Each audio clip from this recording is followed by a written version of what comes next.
Hello साथियों, कैसे हैं आप सभी। मैं विवेक एक बार फिर से आप सभी साथियों का आपके अपने परिवार एग्जामपुर में हार्दिक स्वागत करता हूं। हम हैं एग्जामपुर कलम से क्रांति।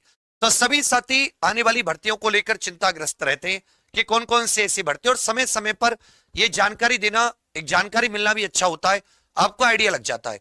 तो देखिए, अलग अलग एज ग्रुप के लिए लेकर, जिसमें 18 से 40, 18 से 45, 21 से 45, अलग अलग आयु वर्ग के लोगों के लिए ये कुछ वैकेंसी बता रहा हूं, अब ध्यान दीजिएगा। इसमें 10th पास के लिए भी है, 12th पास के लिए भी है, ग्रेजुएशन के लिए भी है, जो अगले 6 महीने में अलग अलग समय पर आएंगी, जिनमें ज्यादातर अगस्त के महीने में आएंगी।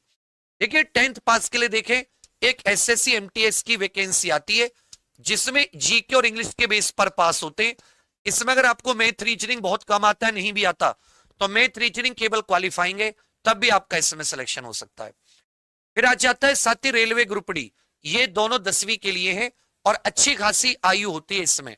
यहां तो रेलवे ग्रुप डी में 18 से 36 वर्ष तक भी आयु होती है, 18 से 38 वर्ष तक भी।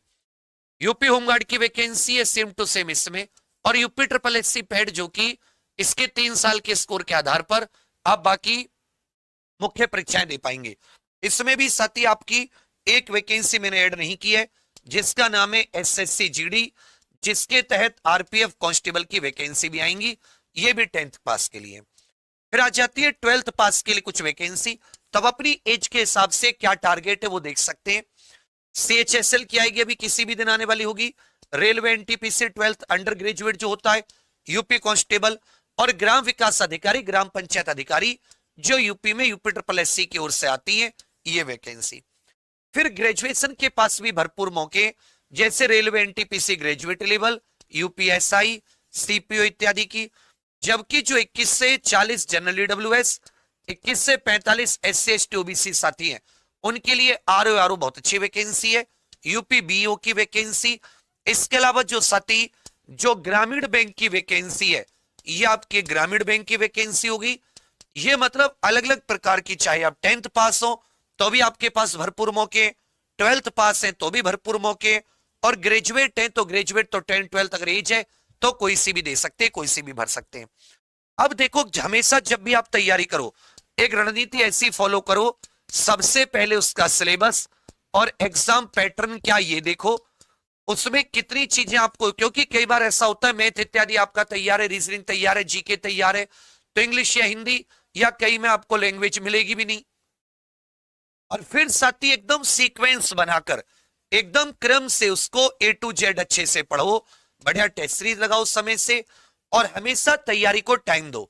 जो हम लोग मध्यम वर्गीय परिवार, गरीब परिवारों से आते हैं, एक समस्या होती है पैसे की, ये सब तो है, पर समय की समस्या नहीं होती। समय भरपूर दो। बस 3 4 कारण है जिसकी वजह से स्टूडेंट्स का नहीं होता। एक, आपने सब कुछ बहुत अच्छे मन से लक्ष्य को चुना और आपने प्रयास शुरू किए, लेकिन आधे अधूरे, कभी 1 महीने पढ़े फिर गैप हो गया, 10 दिन का, 15 दिन का, बीच बीच में जो गैप है, तो गैप होने के बाद में नई शुरुआती। ऐसा नहीं कि आप में किसी के अंदर दम नहीं है, सबके अंदर दम है, सब बहुत अच्छा कर सकते हैं। बशर्ते बस 4 5 चीजों को एक टाइम पकड़ लो, फिर कुछ भी हो जाए, जब तक वो लक्ष्य पूरा ना हो जाए 6 महीने 1 साल में, तब तक उसके बाद ही सारे काम अपने साथ जोड़ो। समय को जितना हो सके व्यर्थ करने से बचाओ, और अगर टाइम टेबल बना लो तो हर हाल में उसे पागलपन की हद तक फॉलो करो। बस बीच में गैप मत आने दो। अब सब एग्जाम निकालना कोई इतना हार्ड काम नहीं है। एग्जाम निकालना तो एक लिमिटेड सिलेबस, उसको पढ़ना होता है।